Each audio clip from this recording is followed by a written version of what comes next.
All right, muchachos, this video we're going to talk about saber and conocer.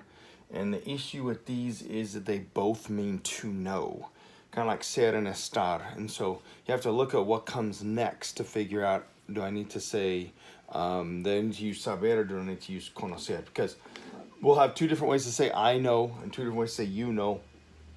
Okay, so let's go over the forms. Saber is se. This is one that has an irregular yo form. All right. But then the other forms are fine. So we'll use the stem, our regular stem, and then we put our ending sabes. Then you have sabe, sabemos.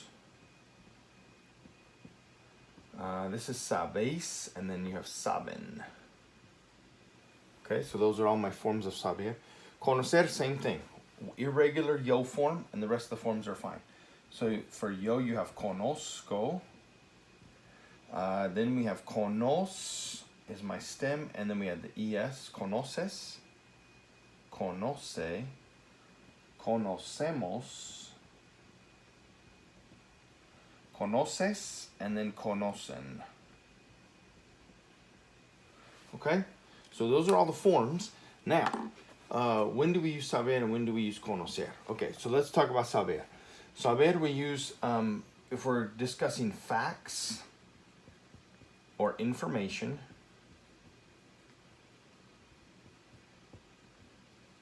And we also use saber when we're talking about how to do something.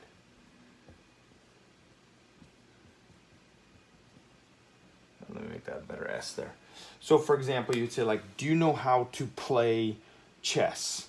You just say, sabes jugar, or no, sorry, sabes jugar ajedrez, okay? You don't need that extra word of how in there, all right? So for that, my question there, let's ask them if they know how to play soccer. You would say, sabes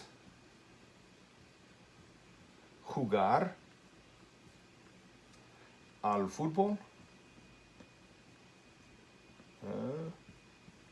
Notice it's like, do you know to play soccer? So we don't have that extra word in English. We'd include the word how. So do you know how to play? But we don't need that in Spanish. You just do the verb saber and add it to the infinitive. Put the infinitive next, okay? And that's if you're asking somebody if they know how to do something. All right, for conocer, conocer we always use for people. Do you know this person? Do you know these people? Okay. You would also use conocer to talk about to meet someone. Like if you want to say like, oh, I want to meet the president someday. Quiero conocer al presidente. Okay. So if you're meeting somebody, again, we're going to use conocer. And we also use conocer when we're talking about being familiar with something. So someone might ask you, do you know where Puerto Rico is located? Right? That's factor information. But then they might ask you, are you familiar with Puerto? Like, have you been there before? So again, they could say the exact same question, switch verbs, and then they're looking for different information from you. All right? So maybe they want to know if you know where it is or how long the flight is or what time the flight leaves. All those facts or information would be saber.